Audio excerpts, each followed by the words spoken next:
बड़ागांव थाना क्षेत्र के बाबतपुर भदोई मुख्य मार्ग स्थित चिलबिला गांव के पास गुरुवार की सुबह 6 बजे बोरे में बंद 25 वर्षीय युवती की अर्धनग्न लाश मिलने से सनसनी फैल गई। उसकी कहीं अन्यत्र हत्या कर शव बोरे में बंद कर किसी वाहन से फेंके जाने की आशंका है। सूचना पर पहुंची पुलिस ने शव को बोरे में से बाहर निकलवाया। पुलिस ने गांव के लोगों से युवती के शव की पहचान कराने की कोशिश की, लेकिन शिनाख्त नहीं हो सकी। दोस्तों संग बुधवार की रात नाव से गंगा पार नहाने गए युवक विष्णु यादव की गंगा में डूबने से मौत हो गई। गुरुवार को उसका उतराया शव मिला। मौके पर पहुंची पुलिस व एनडीआरएफ ने शव को बाहर निकाला और पोस्टमार्टम के लिए भेज दिया। रामनगर थाना क्षेत्र के सूजाबाद गांव के सामने गंगा के किनारे सुबह उसका शव मिला। बताया जाता है कि बुधवार देर रात विष्णु यादव दोस्तों के साथ गंगा में नहा रहा था। इसी दौरान गहरे पानी में डूब गया। श्री विश्वनाथ धाम व विशालाक्षी मंदिर के समीप मीर घाट में सीवर ओवरफ्लो कर रहा है। इससे श्रद्धालुओं के लिए दिक्कत बढ़ गई है। कई बार शिकायत के बावजूद नगर निगम प्रशासन की ओर से इसे ठीक नहीं कराया गया। इसके चलते लोग हादसों के भी शिकार हो रहे हैं। स्थानीय निवासी व पेशे से अधिवक्ता संतोष कुमार मिश्रा ने कहा कि मैनहोल काफी तेजी से बह रहा है। पार्षद से समस्या बताई गई तो उन्होंने कहा कि मशीन लगाकर उसकी सफाई कराई जाएगी, लेकिन अभी तक सफाई नहीं हुई है। इससे परेशानी हो रही है। घरों के अंदर सीवर का गंदा पानी चला जा रहा है। मीर घाट एरिया है और ये फाटक के अंदर मीर घाट, ये जो है सावन का महीना भी चल रहा है और यात्रियों की भीड़ भी चल रही है। अगल बगल मंदिर है, विश्वनाथ कॉरिडोर है और यहाँ मनहोल इतने बुरी तरीके से बह रहा है 20-25 दिन से। और उसके बाद भी हमने कंप्लेंट की, कोई सुनवाई नहीं हुई। मैंने जो है नरसिंह बाबा सभासद जी से बात किया था तो उन्होंने बोला कि जो है मशीन लग के ये साफ़ होगा और मशीन आने में हफ्ते भर का समय लगेगा और अभी तक सामान जो है सफाई नहीं हुई है। तो आप क्या चाहते हैं? हम ये चाहते हैं जल्दी से जल्दी सफाई हो और जो यात्रियों को सुविधा मिले। सदियों से गंगा में नाव संचालन कर जीविकोपार्जन करने वाले नाविक समाज की आशंकाएं सच साबित होने लगी तो उनके पास विरोध के अलावा कोई चारा नहीं रहा। गंगा में वाटर टैक्सी संचालन की तैयारी हो चुकी है। प्रशासन ने गंगा में पहले चरण में वाटर टैक्सियां उतार दी है। घाटों पर रेड बोर्ड भी लग चुका है। ऐसे में मां गंगा निषाद्रा सेवा न्यास के बैनर तले नाविक गुरुवार को एकजुट हुए और विरोध स्वरूप सभी 84 घाटों पर नाव संचालन ठप कर दिया। नाविक समाज ने हड़ताल की घोषणा कर दी और दशरथ समेत जल्द पुलिस थाना के पास धरना प्रदर्शन शुरू कर दिया है। वहीं स्थानीय एसीपी के आश्वासन के पश्चात देर शाम धरने को नाविकों ने समाप्त कर दिया। देखिए, वाटर टैक्सी समस्या बहुत सारी समस्या है जिसको हम कितना अवगत कराएं अभी कम है।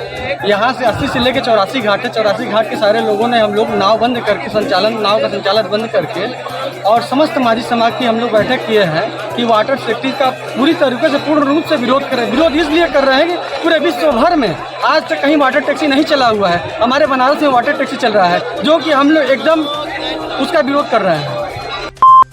अच्छी शिक्षा, इंटर्नशिप, लैब की व्यवस्था, अलग विभाग, नियमित वर्कशॉप और यूजीसी के निर्देशों के पालन जैसे बुनियादी मांगों को लेकर गुरुवार को दूसरे दिन काशी हिंदू विश्वविद्यालय के वोकेशनल कोर्सेज के सैकड़ों छात्र छात्राओं ने सेंट्रल ऑफिस घेर लिया और धरने पर बैठ गए। छात्रों का कहना है कि मोटी फीस वसूलने के बाद भी इन कोर्सेज के प्रति बीएचयू प्रशासन उदासीन है। यहाँ न तो नियमित क्लास चलती है और न कोई वर्कशॉप और न ही लैब की व्यवस्था है। हमारी बहुत बेसिक मांग है। हमारी प्रॉपर फैकल्टी चाहिए, हमारे टीचर अच्छे होने चाहिए, क्लासरूम अच्छी होनी चाहिए, इंटर्नशिप चाहिए, ओजीटी ट्रेनिंग चाहिए। जब आप हमें बुला रहे हैं ये कह के कि आपका इस कोर्स में 60% प्रैक्टिकल नॉलेज है, आप प्रैक्टिकल दे कहाँ रहे हैं? ना ट्रेनिंग दे रहे हैं हमें, ना इंटर्नशिप प्रोवाइड कर रहे हैं। अगर हम खुद से इंटर्नशिप कहीं से खोज के ला रहे हैं तो आप एनओसी नहीं दे रहे हैं, बोल रहे हैं हम नहीं देंगे एनओसी। अगर हम खुद से खोज के ला रहे हैं फिर भी आप हमें नहीं भेज रहे कहीं। सावन के पहले सोमवार 10 जुलाई को यादव बंधुओं की ओर से श्री काशी विश्वनाथ समेत अन्य शिव मंदिरों में जलाभिषेक के मद्देनजर चंद्रवंशी गोप सेवा समिति ने गुरुवार को DCP Kashi zone RS Gautam को ज्ञापन सौंपा है। इसके साथ ही पुलिस अधिकारियों संग बैठक कर व्यवस्था के बारे में चर्चा की गई। समिति के अध्यक्ष लालजी यादव की ओर से दिए गए ज्ञापन में गौरी केदारेश्वर पर बैरिकेडिंग, कलश यात्रा मार्ग की साफ सफाई, सड़कों की मरम्मत और विभिन्न मार्गों से अतिक्रमण हटाने की मांग की गई है। इसके अलावा लाट भैरव मंदिर के पास पानी टैंकर की व्यवस्था और फलाहार के लिए जाने वाले वाहनों के लिए पास की भी मांग की गई। आदरणीय प्रशासन के लोगों ने सारी बातों को हमारा माना और उन्होंने कहा कि आपकी जो पुरानी परंपरा है 1932 की, आपके परंपरा तरीके से चलेगा, उसी परंपरा के हम लोग चलाएंगे। और जो हम लोग गर्भगृह के अंदर है, जैसा प्रशासन के अंदर हम लोग कोई बात हुआ, हम लोग 100 लोग गर्भगृह के अंदर जलाभिषेक करेंगे।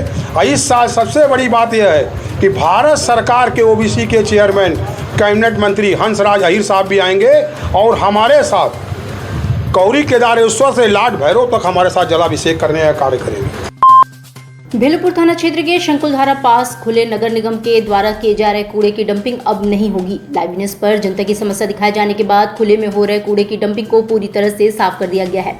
कूड़े की वजह से हो रही परेशानियों से निजात मिलने के बाद क्षेत्र की जनता में काफी खुशी का माहौल है। क्षेत्रीय लोगों ने लाइव न्यूज़ की खबर का असर होने पर चैनल को आभार व्यक्त किया है। सर जी, कल यहाँ के क्षेत्रीय नागरिक जब आक्रोश दिखाए, यहाँ पर प्रदर्शन के कुछ मीडिया चैनल का धन्यवाद इस क्षेत्रवासियों की तरफ से, उनके सहयोग से क्षेत्र में जागरूकता आया, लोगों तक, सरकार तक हम लोगों की बातें पहुंची। आज इस गंदगी से ये क्षेत्र मुक्त है। बगल में स्कूल है, सारे बच्चे आज खुशहाल हैं। कल के दिन ये छत पे खेलते नजर आएंगे। कई महीने हो गए इनको इस छत पर जाए हुए। आज के बाद यहाँ के क्षेत्रवासी भी खुल के जी सकेंगे, खुल के सांस ले पाएंगे। वाराणसी में 3 दिवसीय दौरे पर पहुंचे deputy CM Keshav Prasad Maurya circuit house में आगामी लोकसभा चुनाव में बीजेपी की जीत को लेकर बड़ा दावा किए हैं। वाराणसी में पीएम मोदी के कार्यक्रम की तैयारियों की समीक्षा के लिए सर्किट हाउस पहुंचे केशव प्रसाद मौर्य ने दावा किया कि आगामी लोकसभा चुनाव में यूपी की 80 से 80 सीट बीजेपी जीतेगी। वहीं उन्होंने सर्किट हाउस में पीएम मोदी के कार्यक्रम की तैयारियों को लेकर अधिकारियों संग समीक्षा बैठक किया। साथ ही वाजिदपुर कार्यक्रम स्थल पर स्थलीय निरीक्षण भी किया। कल 7 जुलाई को माननीय प्रधानमंत्री जी का काशी आगमन है। उनका यह संसदीय क्षेत्र है और उत्तर प्रदेश की 25 करोड़ जनता जनार्दन की ओर से आदरणीय प्रधानमंत्री जी का उत्तर प्रदेश में हार्दिक स्वागत और अभिनंदन है, क्योंकि उनका यह संसदीय क्षेत्र है। सौगात की बरसात लेकर के वो आ रहे हैं और बाकी चर्चा कल करेंगे। अरे आपकी बार पीडीए की सरकार, पोस्टर लग गया है हर जगह। मैंने कहा ना कि माननीय प्रधानमंत्री जी आ रहे हैं, कल सौगात की बरसात और हर हर महादेव। प्रधानमंत्री के आगमन को लेकर वाराणसी में रिहर्सल किया गया। वाराणसी के लाल बहादुर शास्त्री अंतर्राष्ट्रीय एयरपोर्ट से लेकर प्रधानमंत्री नरेंद्र मोदी के होने वाले वाजिदपुर कार्यक्रम स्थल और बरेका में पीएम मोदी के टिफिन संवाद कार्यक्रम स्थल पर रिहर्सल किया गया। रिहर्सल के दौरान सुरक्षा के कड़े इंतजाम किए गए। पीएम मोदी के रूट को रिहर्सल के दौरान कुछ के लिए रोक दिया गया। प्रधानमंत्री नरेंद्र मोदी 7 जुलाई को वाराणसी में 2 दिवसीय दौरे पर आ रहे हैं। प्रधानमंत्री 7 जुलाई को वाराणसी के वाजिदपुर में जनसभा कर करीब 12,000 करोड़ रुपए की परियोजनाओं का शिलान्यास और लोकार्पण करेंगे। प्रधानमंत्री इस मौके पर केंद्र सरकार के लाभार्थियों को प्रमाण पत्र भी वितरित कर 20 लाभार्थियों से संवाद करेंगे। वहीं पीएम मोदी जनसभा के पश्चात बरेका गेस्ट हाउस में वाराणसी महानगर की 3 विधानसभा के पदाधिकारियों और कार्यकर्ताओं के साथ बैठक भी करेंगे। डिजिटल इंडिया का digital new platform live VNS पिछले 7 वर्षों से बनारस की सेवा में। पाइए बनारस के कोने कोने की खबर निष्पक्षता के साथ। लाइव वीएनएस से बनारस की ताज़ा तरीन खबरों के लिए प्ले स्टोर से डाउनलोड कीजिए लाइव वीएनएस ऐप या फॉलो कीजिए लाइव वीएनएस को सोशल मीडिया पर।